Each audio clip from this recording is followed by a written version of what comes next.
Good morning, ladies and gentlemen. My name is Ahmad Hassanzadeh from Maelgwyn Mineral Services and Norwegian University of Science and Technology. I'm going to give the presentation on characterization techniques of flotation frothers. There are several reasons drive us to the direction of conducting such an investigation. Firstly, and most importantly, at the moment in the market, there are more than 500 surface active substances used as frother, including synthesized and biosurfactants. However, there is no guideline so far, neither for researchers nor for industries, in order to select the right and appropriate frother for a specific case. This gives us the necessity of understanding fundamentally where exactly we are, what we know about the frothers, and how this about the frothers and the characterizations, and how this can help us to improve our knowledge.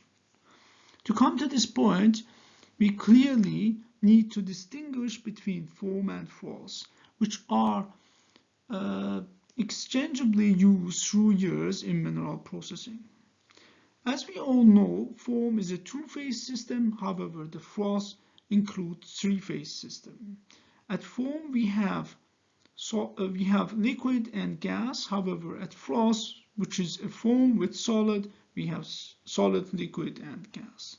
Frothers, they are surface active substances absorbed on the surface of liquid and gas, and comprise of one polar and one non-polar sections.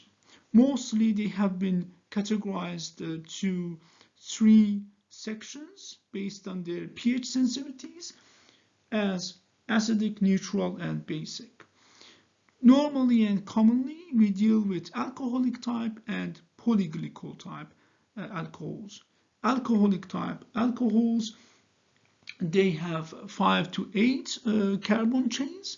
Below 5 they are too weak, and with the number of the carbon above 8 they are difficult to be dissolved. However, polyglycol type frothers, they provide good froth depths. They are very good, they have very good stabilities, and also they have low sensitivities to pH changes.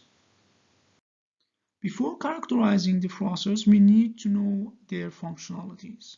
Frothers are extremely important in the flotation cell. They increase the air dispersion in the flotation cell, which is absolutely crucial to obtain desirable metallurgical responses. They decrease the individual bubble coalescence in the slurry and prevent having large bubbles. They reduce the velocity of rising bubbles, meaning the bubbles can stay in the bulk solution longer and interact with the particles. In addition to that, they reduce the induction time through a particle bubble attachment, which is also a sub-process of particle bubble collection efficiency, which is extremely important for obtaining the maximum flotation kinetic rate. Also, they form a stable, and they should form a stable and collapsible in the same time froth, in order to let the particles to drain and drop to the froth, and also they should provide a good water recovery.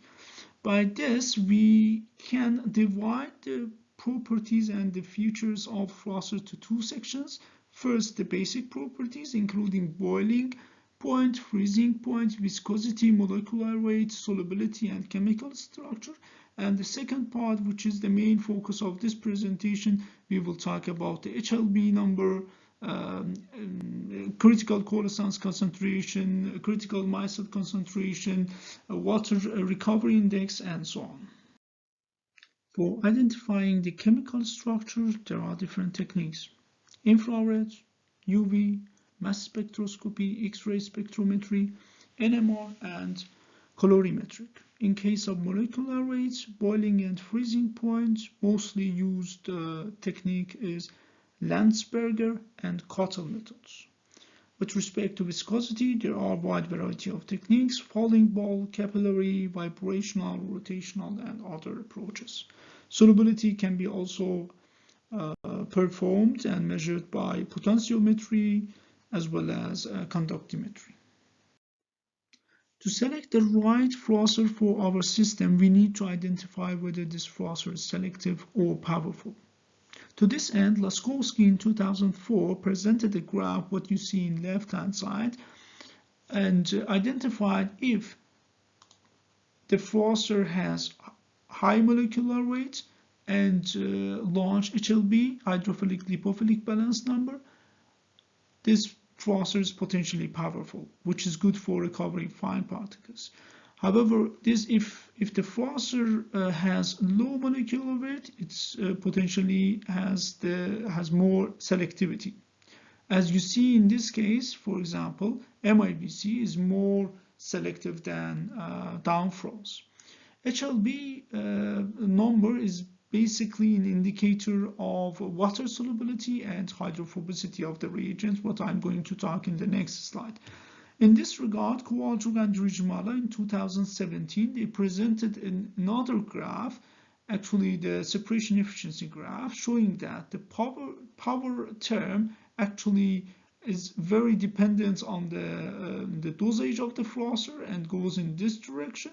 And if we just improve this graph to the right-hand side for another Frother, it means that we are selective. However, it should be noted that these terms, both selectivity or powerful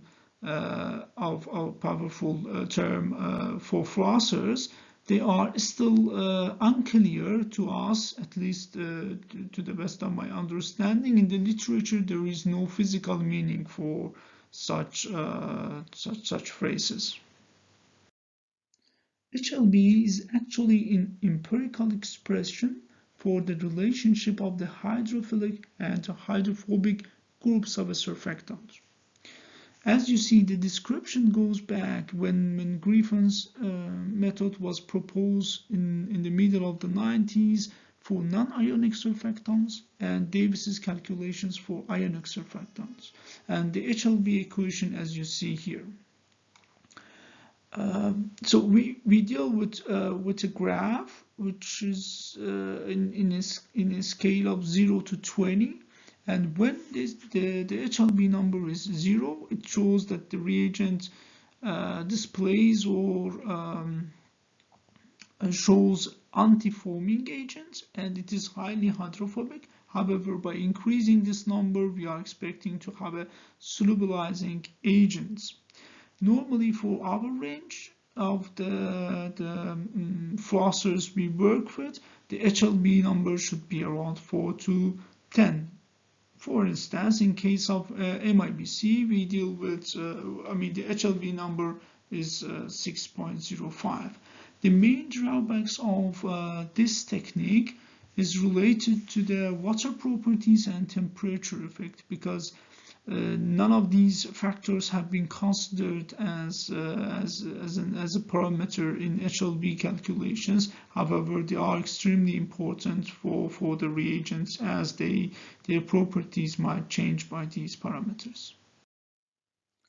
Another critical and vital property of the Frothers is their critical coalescence concentration, so-called CCC value. As you see in this graph here, the concentration of the Frother at which any further increase in Frother concentration has no effect on the bubble size can be called critical coalescence concentration. It can be easily calculated by this formula, where the D32 is the Sauter mean diameter, DL is the minimum or limiting bubble size, A is the reduction of the bubble size, B is a decay constant, and CT is the approximated CC value, and this is the concentration. However, afterwards, Rijmala and Kowalczuk in 2018, they prepared another graph and they suggested actually that the variation of the bubble size around the CCC point is not sharp. That's why the concentration at which the average size of the bubble descends 95% was selected instead of the CCC value. That's why they prepared this kind of nice formula, which actually connects the HLB number with and molecular weight to critical coalescence concentration, which is extremely beneficial for the calculations.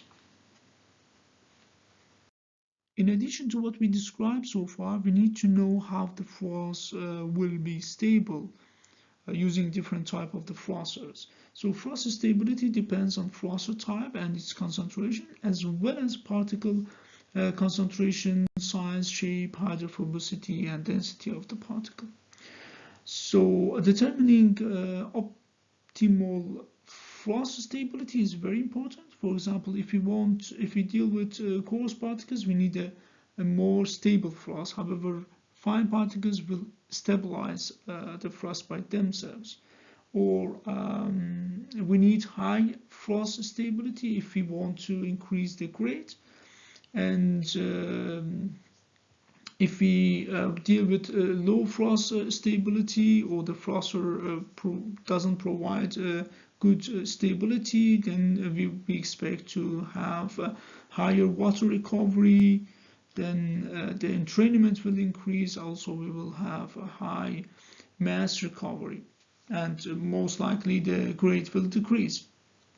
The typical technique to measure the frothability is DFA, dynamic form analysis, where we have the sparger which is connected to the air supplier here, and then we can put the reagent here, and then we will just aerate into the column in the presence of the light, and the CCD camera connected to the computer, and we can easily, not easily actually, it will be very hard part of the work to program and do the image analysis of the froth structure or the bubble sizes. So there is a half-life time. Based on the time we can graph, we can read the graph, and then we can just put it in the formula and calculate the half-life time of the frother. So this technique recently, or maybe it's been a while, that researchers they combined it with PTV and PPT techniques in order to make it more accurate, but there are still limitations. One of them is wall effect and experimental calculations errors, and there are frothers, interestingly, cannot provide significant higher volume but provide a reasonable froth performance. There is no explanation for that. And so there is no dependency of the frother dosage to this formula, and we need to consider this also into our account. And there is also some type of the issue that same height or volume can be produced by frothers, but the different bubble size distribution, coalescence, and drainage and flotation behavior, which should be actually clarified in future. There are two other indicators extremely important for frothers. One is critical micelle concentration, CMC value, which can be easily measured by UV and conductivity measurements, and based on the formula it's also easy to calculate the purity of the frother.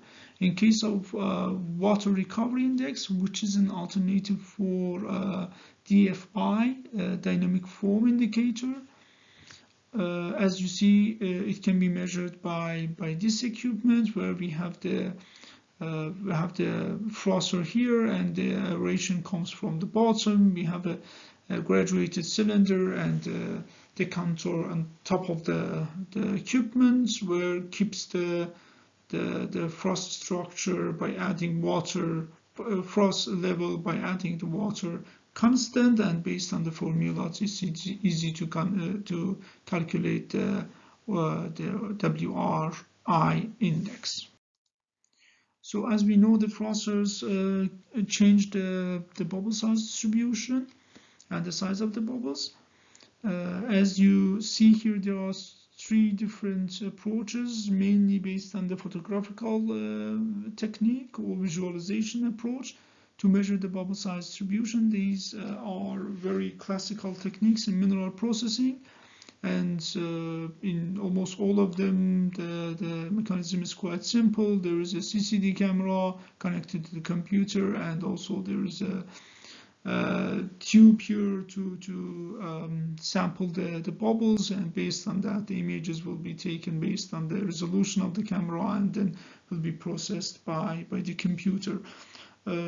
These equipments were designed in Helsinki University of Technology, Maelgwyn University, and University of Cape Town, but there are serious issues in this regard, specifically in terms of mismatching of the refractive indices between the bubble and water.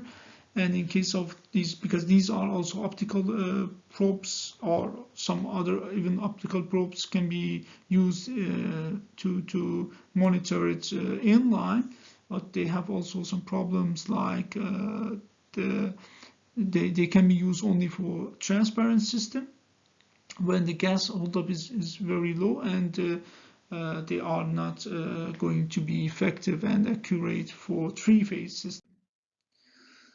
This is a table. I'm not going to take too much time on it, but basically the idea is to just show you that most of the approaches have been designed so far is useful for lab scale, but from industrial perspective we have a lot of lacking. Now, conclusions. Old-fashioned and advanced flotation Frother characterization techniques were briefly described. A comprehensive study is required to identify advantages and disadvantages of measuring CCC values. Predicting dynamic BSD in the presence of Frother is still unclear in the literature. Determination of the froth structure in 2D includes considerable bias, and 3D analysis is required to have a realistic overview.